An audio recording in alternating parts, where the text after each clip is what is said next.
ka, malakay. Hindi, nag-right. Oo, umulan pa.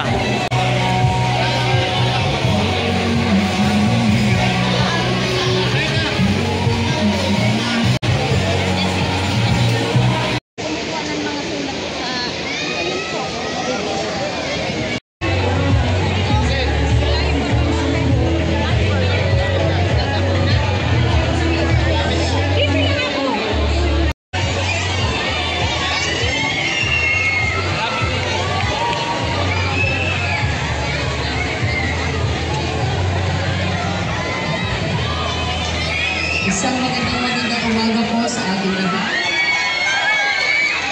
Alright, dito po si Yormed. Dumating na po mga kaibigan.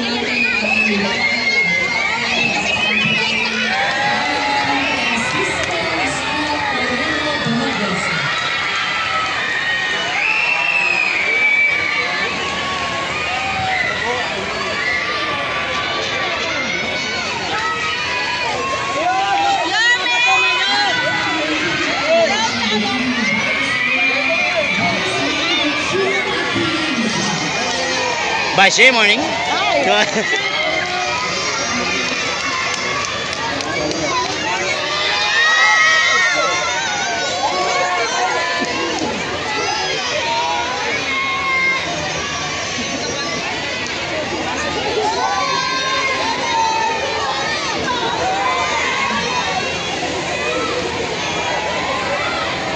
Kasama na rin po natin ang ating congressman ng ating distrito. Meron matagagulo sila.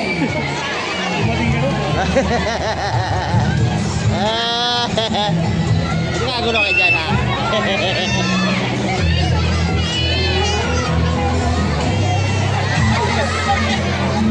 Naman natin ang excitement ng bawat isa sa pagbukas ng ating First Line Corazon General Hospital na talaga namang inabangan, lalong-lalo na ng mga taga-Baseco. Nagagulo sila, Nay? Nagagulo sila?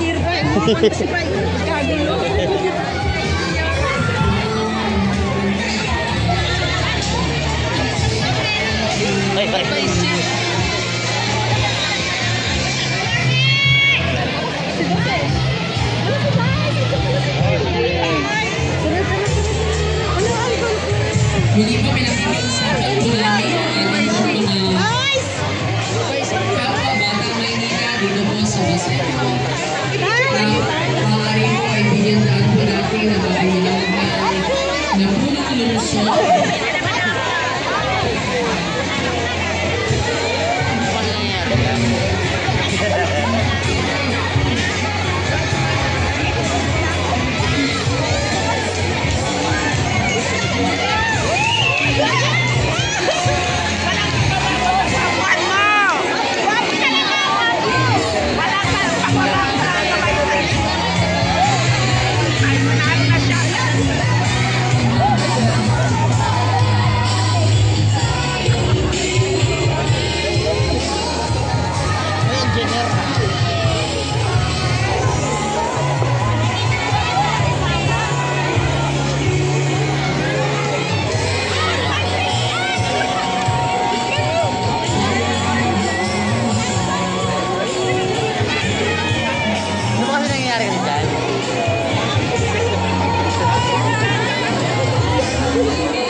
Maaari na po tayong bumalik sa ating mga upuan. Nang sa gayon po ay masimulan na po natin ang ating programa.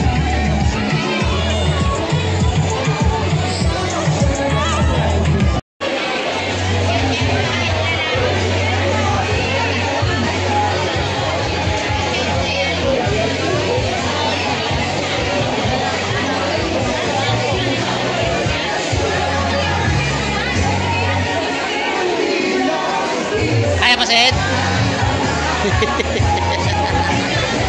Ay, maset.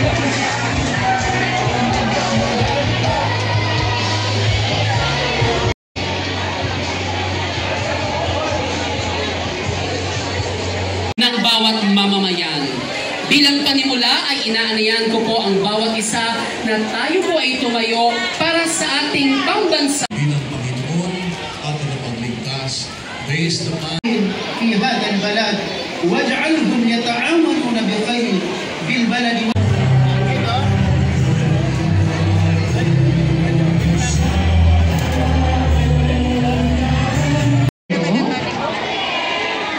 Pero bago ang lahat, gusto ko munang bumati sa ating mga kasama ngayon. Si Dr. Grace Padilla na nandito na talagang tumutulong sa atin. Si Dr. Liquanan na siyang talagang hindi na nila. But anyways, alam niyo po, natutuwa ako. Dahil noong mga panahon na hindi pa naman ako tatakbo, umiikot na ako sa Baseco noon para mamigay ng bitamina at gamot. Kaya doon ko na-realize ngayong araw na nung ako'y nangangampanya, lagi kong sinasabi, soulmate ko sa public service si Yorme. Dahil hindi man kami nag-usap, nalaman ko, kasabay ng pagbukas ng President Corazon Aquino General Hospital, magkakaroon kayo ng siksik-liglig na gamot at vitamina. Kaya masayang-masaya ako para sa inyo. Dahil sa totoo lang, nung umiikot ako dito, bago pa ako nag-isip na pumasok sa mundo ng politika, nakita ko ng mga tao sa Baseco ay tunay na mga espesyal na tao na alam kong nagdadasal na sila ay mapansin ng gobyerno. Pero ang pinakamaganda dyan, ngayon, kitang-kita na natin nakitang-kita at mahal na kayo ng gobyerno ng Maynila sa pamumuno ng ating napakagaling at napakasipag na alkalde na si Yorme Isko Moreno Villagoso. Director Liquanan at ang ating barangay chairman na Chairman Dean at Chairman Cristo, ating Engineer Andres na hindi natutulog kasi matagal nakatendo yung hospital niyo, tumulo, inayos ni Andres. At Director Grace Padilla, mga chairman na nandito, Pagawad, Secretary, Treasurer ng Intraport, ating mga konsihan, ang ating Majority Floor Leader, Monyo Bangko, Che Gormeo, at Kunsihal Satundo. Ito, siya po ang chairman ng Committee on Health. Ang ating kunsihal Irma Alfonso, kunsihal JB Hison, kunsihal Bobby Espiritu. Meron po ako nakalimutan. Kumpleto na kayo. Si Awi. O, may tayo mo yun ito. Natambay lang sa kantong ko. Kunsihal Awi siya. Mga tanong, sector leader, kapulisyahan, mga proof leader, mga nanay, tatay ko, mga bisita namin, mga minamahal kong lolo at lola, mga simba, I love you. Pasensya na kayo mga kabataan ha. Alam nyo naman, spoiled sa akin yung mga lolo at lola ko. At siyempre, mga batang Maynila. Lahat kayo nandito sa Baseco. Good morning! Those who have less in life must have more in law. Hindi po ako may sabi nun. May sabi po nun, dati nating magaling na Pangulong Ramon Magsaysay. Today, we're showing and at least remembering those lines. Inaalala natin yung sinabi, sinalita ng ating dating Pangulong Magsaysay na pagmalasakitan ng higit ang mga tunay na nangangailangan. Nakatutulong isipin, I think sa buong Pilipinas, pwede kong masabi na ito lang ang barangay na may sariling ospital. This hospital may serve at least 80,000 people from Intraport to Baseco. Yan, isang kembot nyo lang. Sabi nga ni Congressman Erwin kanina, marami at totoo ang insidente na ang may sakit hindi na umabot sa GAP. Kasi pipila ka pa doon. Hindi dahil sa hindi epektibo ang GAP, kundi nagka-traffic sa Delpan. Tama ba? Kunti na lang hininga, hindi pa umabot. Umano pa, pupunta all the way to ospital ng Maynila. Kaya, hindi ko masabi mapalad kayo, pero kung kakailanganin ninyo, isang kembot nyo lang yung ospital ninyo dito sa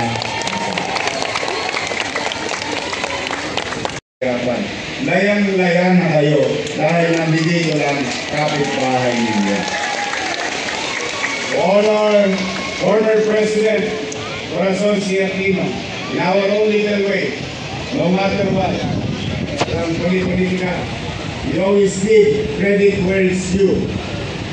Now, sana, kayo naman, mga naparito, alam po ninyo, may mga kwento na masungit ang nurse, masungit ang doktor. Ako na ang magsasabi sa inyo. Ako na, para wala ng kalituhan. Lagi nyo isa sa isip at isa sa puso, tao din sila. Napapagod, napupuyat, nakukonsume. Alam mo yung konsume? Yung mga taong gobyerno, hindi ginagampanan ng kanilang tungkulin, walang supply ang health center, walang supply ang ospital. Kahit gaano pa kadulubhasa ang doktor at nurse, experienced nurse, nothing they can do kung wala naman silang gamit. Tama ba? Tapos may problema po sa bahay. Sinong wala? So what I mean is that, bakit ito yung itinaalala sa inyo? We are all human beings. We make mistakes. Ako mismo. Nagkakamali, natutumba, nadadapa. Wala ang perfecto. Pero, ang importante sa atin ay pag-uunawaan, pag-iintindihan. Bagay na ipagpasalamat natin kung anuman ang meron tayong sinagkaloob ng Diyos. Huwag natin hanapin ang wala. Ipagpasalamat kung ano ang meron. Ewan ko yung nagturo sa akin ng nanay ko. Hindi ko alam kung tinuro sa inyo ang nanay niyo. So with that, pag ganoon ang mindset natin, magiging masayahin tayo. Bakit? Marunong tayo ang katuwa. Makapagpasalamat sa mga bagay na meron tayo. So, maging mahirap. Maaaring lalaki ko na sila dito. Except kaya yan. Hindi ko alam mga storya ng buhay ni Chairman Dayanan. Pero sigurado ako sa mga naparito. Ako na mismo makapagsasabi, mahirap maging mahirap. Hindi dahil sa natutunan ko sa eskwelahan yun. Dahil yun ay dinanas. Kaya, mapapansin ninyo ang pamahalaan ng SOD pagbalik noong July 1, muling nakuhunan sa kanyang pamayanan at mamamayan sa pamamaraang I think ay mas epektibo. investing into NBN, minimum basic needs, housing, education, healthcare, and jobs. Yung apat na yun, kung nakikita niyo yung mga pala-palamuti, benching lang yun. Pampasarap sa rekado. Ang importante, yung tunay na rekado, maipatupad ng pamahalaan kung paano patataasin ang antas ng pamumuhay ng tao. Doon ako. Yun ang tutunguhan mo. Doon ko kayo dadalhin. No, binawa ng Diyos. Bigyan ako ng kakayanan at resources. Hindi ako titigil. Maswerte kayo sa Pagod, ikaw district. pagod? Pagod? Dalawang hospital na kayo. O, di ba namin tayo yung hospital ng Maynila? O, sa tulong ng PGH, sa tulong ng Heart Center, ang ating lungsod, bagay sa inyong pa.